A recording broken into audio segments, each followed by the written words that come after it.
Hello, everybody, and welcome. I'm the Progressive Hoodie, and I'm excited to be with you today. We're going to get into this.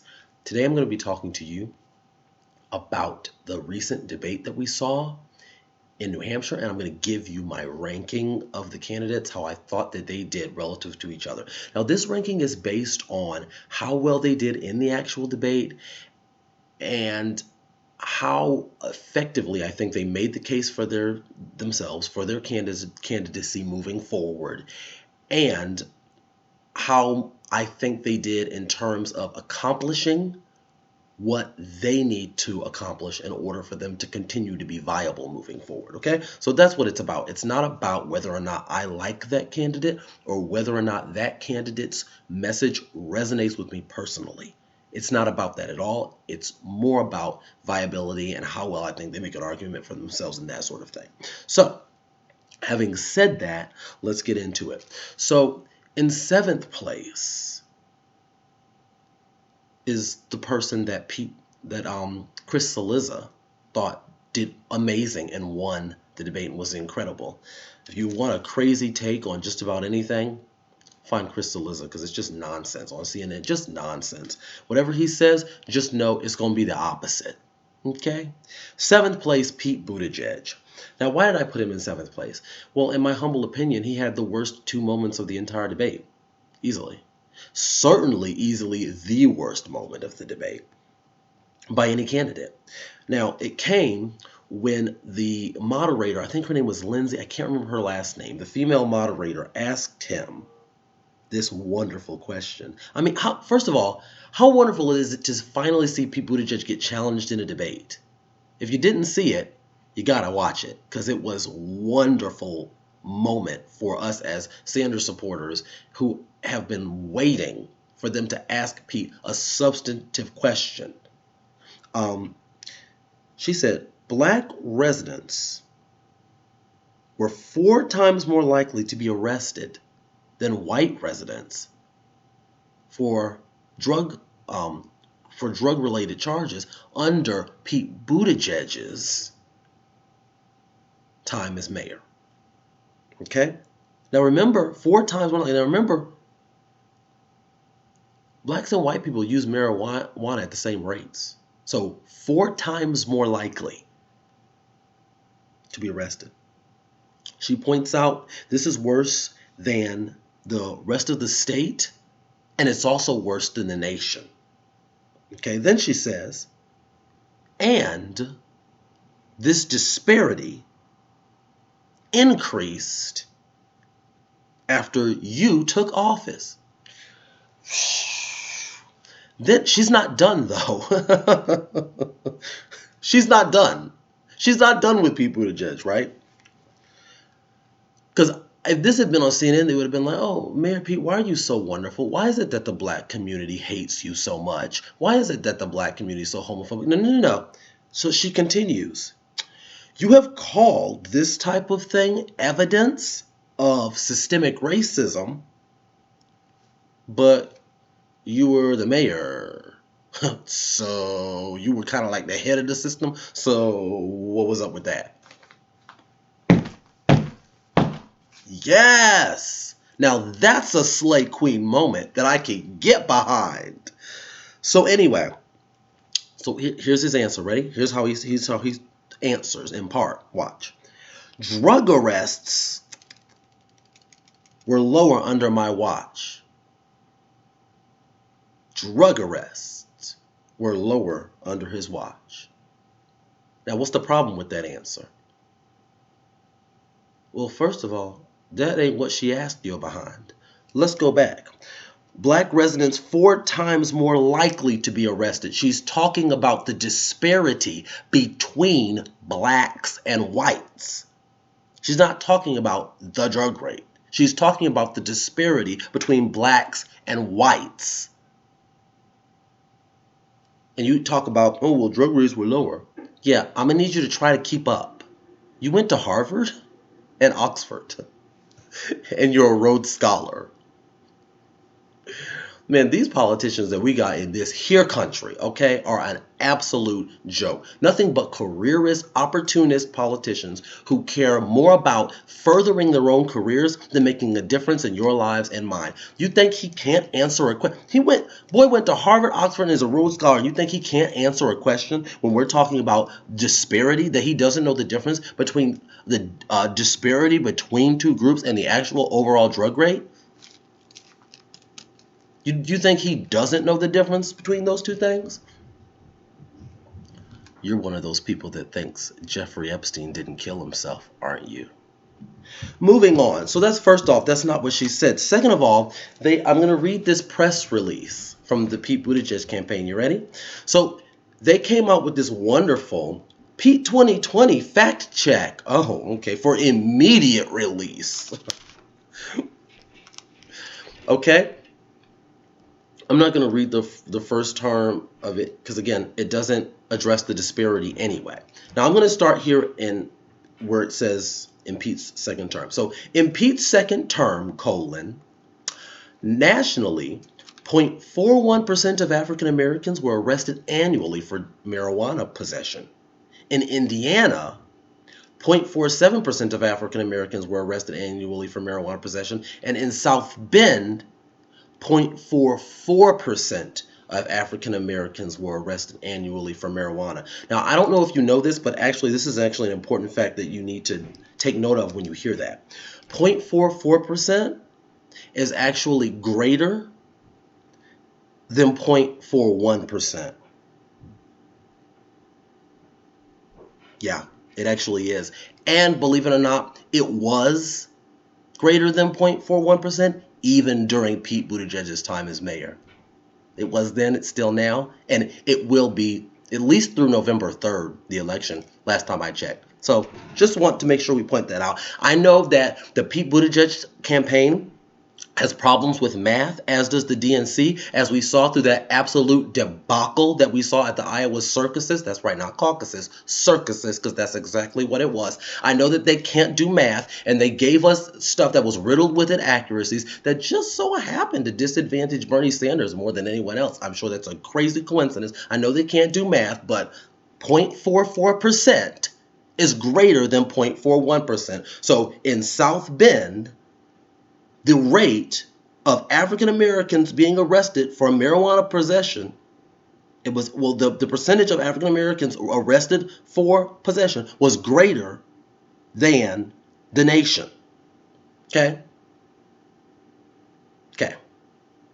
Right, so let's move on. So that's that. And second of all, talk about cherry picking. Let me read the first part again. In Pete's second term, where the first term at? Right.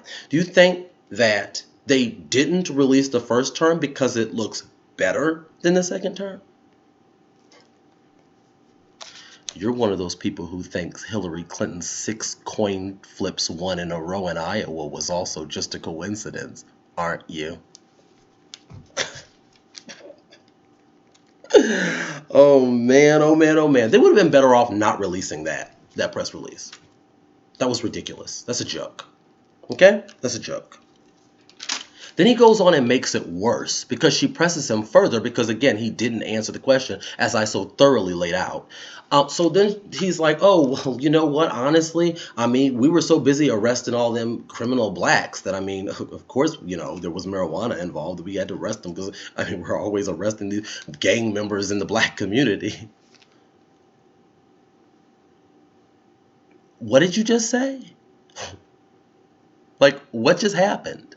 Gee, I can't quite figure it out. I can't quite figure out why Pete Buttigieg does poorly with the black community. I don't know. Do you know? Can you figure it out? Wow.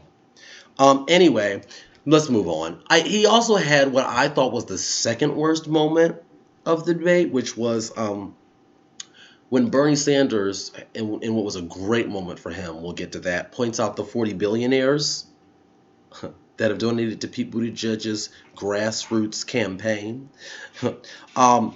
And that ended up trending on Twitter. It was like 40 billionaires this and 40 billionaires that. And Pete Buttigieg's behind was getting dragged all up and down and around and all over Twitter. And it was just glorious to behold.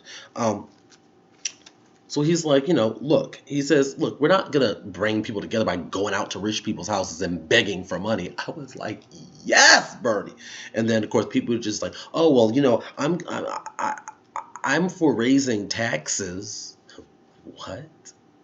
What are you talking about? Like, okay, raising taxes for what? What are you going to do? I mean, you're not for Medicare for all. You're not trying to eliminate all student debt from what I've seen. You're not trying to make college free for everyone because you don't want the quote unquote rich people to go. And all the rich people are like, oh no, Pete Buttigieg doesn't want our children to be able to go to the public schools. Oh, we're so crushed. Like we don't already send our children to the best private institutions that money can afford. Pete Buttigieg is absolutely ridiculous. And when you listen to him talk, it's just nothing but empty garbage. Empty garbage cans. That's it. They ain't even in any, I mean, there's nothing in it. There's nothing of substance in anything that this man says. He says, we need to bring everybody into the fold. We need inclusion, not division.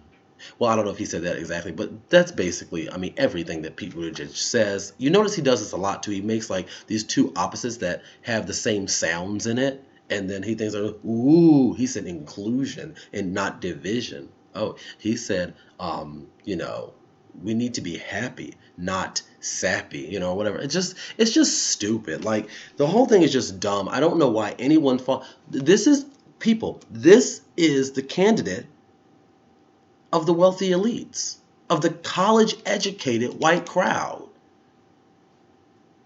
Think about that for a second.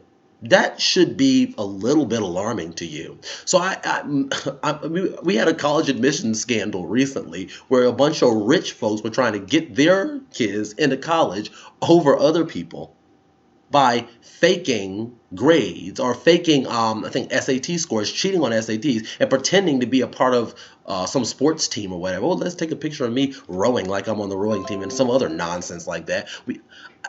These people, you think that a lot of times we think that they're better than the rest of us. They're not even good enough to get into college on their own merits. How much better than the rest of us are these people really? And this is just more proof and evidence of it. These people are stupid enough to actually vote for a person like Pete Buttigieg, who offers nothing of substance, who constantly just waxes poetic, and it's just like, yeah, did that sound good? Did everybody like that? Did everybody like how I used rhyming words? Like, really? I mean, okay, if that's what you want. Our president was so wonderful because he went out there and used rhyming words. I mean, I'd rather have Trump. At least he's entertaining. This is nonsense. Like, he just goes out there. I mean, can you imagine Twitter is going to be a much less interesting place if we run Buttigieg and he defeats Donald Trump? But we don't have to worry about that because, A, he's not going to win the Democratic nomination because you can't do that with 0% of the black vote. And his performance here at this here debate ain't going to cause that score to go up. Okay? And B, even if he does become the nominee, he's going to get so thoroughly spanked by Donald Trump that you will never see Pete Buttigieg in a seated position again because he'll have to stand up because his bottom's going to be so raw and sore from getting the absolute living ratatouille garbage beat out of him by Donald Trump. Donald Trump's not going to fall for this BS. Donald Trump's going to be on stage calling him out like, okay, we got to move on. Otherwise, this video will go on forever. As you can see, I do not like Pete Buttigieg. That's why this section is so long. There's so much material when you do Pete Buttigieg. It is just unbelievable because, I mean, you can take all of his quotes and go, that's nonsense, that didn't answer the question, that didn't mean anything. The shape of our democracy is the most important thing in I mean, it's just like, dude, you never say anything. You talk, but never say anything. Wow. Okay, so then he's like, oh, we need to bring everybody into the fold. Nope, no, we don't. We don't need to bring in racists into the fold. Those people's interests are diametrically opposed to us in the Democratic Party. We want equality, and they want to be like, oh, well, this race is better, this race is superior, and we want equality. So we don't want to bring them in. We don't want to bring homophobes into the fold. Those people hate gay people. And I'm like, oh no, what if a person of the other gender is actually peeing next to me?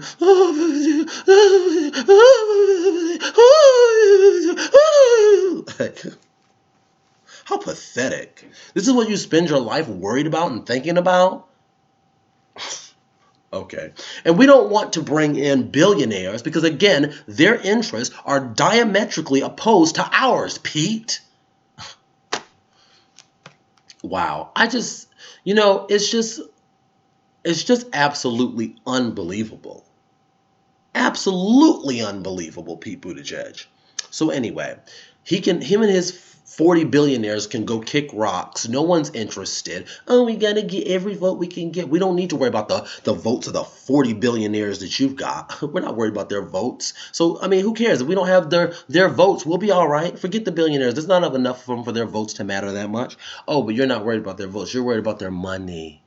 Right, exactly. Oh, well, then here's an idea, Pete Buttigieg. Why don't you run a grassroots funded campaign that's powered by the people and gets everybody excited about you? Right. Anyway, later on in the debate, Amy Klobuchar came after him on impeachment because he had said, oh, well, impeachment was boring and I wasn't really interested in it and I wanted to watch cartoons. Well, I mean, she was like, well, that's ridiculous. And we were the grown-ups away in the Senate and you were running around the states talking about you wanted to watch cartoons. I mean, look, I don't think this attack landed. Let's just be honest. The impeachment was boring. It was. We're not going to sit here and be like, oh, yeah. No, yes, it was. It was boring. It was boring as crap. I was tired of it. I didn't even watch it that much. And I love politics. I eat, breathe, and sleep this stuff. And I was bored out of my mind with this nonsense. So it was boring, okay? Objectively. It's not even an opinion. Like, if you think it wasn't boring, you're just wrong. Like, it was. So anyway, that's not going to land. Nobody cares about that. Nobody gave a crap about impeachment. Guess what, Amy Klobuchar? While you were locked up in the Senate doing impeachment, Pete Buttigieg was running around the state of Indiana getting all of your supporters. That's what happened during impeachment. And guess what? Not a single one of them asked about you, and not a single one of them asked about how impeachment was going. They want to know about how they're going to help them to put food on their table, how we're going to help them with health care. They don't give a crap about this fake impeachment nonsense that we already know what the end was going to be. You and Elizabeth Warren and Bernie Sanders were sent back to the Senate to do your duty, and I'm glad you went because you're supposed to do it, and it was a constitutional duty, and I am proud of you all. That was good that you did that, but you did waste your time in terms of this campaign. It just is what it is. That's just a fact. Anyway. So now note, Pete Buttigieg was not asked about the Iowa caucus and the nonsense that happened surrounding that with his early declaration of victory, where he sat there and was like, oh, well, we won, we're victorious, yay, we won. Exactly 0.0% reporting, Pete Buttigieg has claimed victory. Let's have him go on every one of these corporate garbage news networks, including CNN, which is the corporate news network. CNN stands for the corporate news network. Let's have him go on here and just talk about how proud he is of himself and how great he is, and kiss his own behind over how great he did during the Iowa circuses. I mean, it's just unbelievable. Just unbelievable. Nobody asked about that, and they didn't ask about that app. I'm sorry, but I'm not over the app. I know some of you are like, oh, get over it. It's time to move on. Okay, that's fine. You can move on. That's fine. I'm not moving on. I'm never moving on. Every video that I do, especially if it's a video specifically about Pete Buttigieg, which this video will end up being because it's too daggone long. This is going to be only Pete Buttigieg.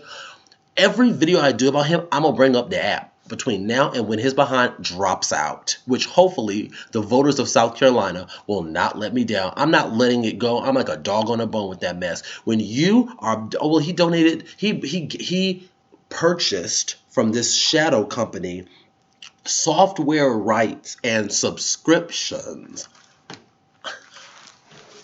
Can you see the wink? Let me get a little close. I mean, like, Okay, that's great. So what, you expected it to say, oh, I have purchased an app that will destroy the Iowa caucus and allow me to rob Bernie Sanders of his rightful victory in Iowa. Is that what you think his receipts would say? I mean, come on. Of course it's going to say, oh, subscriptions, right? What subscriptions? Where they at? What software? Well, I want to know. Somebody needs to be investigating it. I want to know exactly what software Pete Buttigieg purchased from Shadow.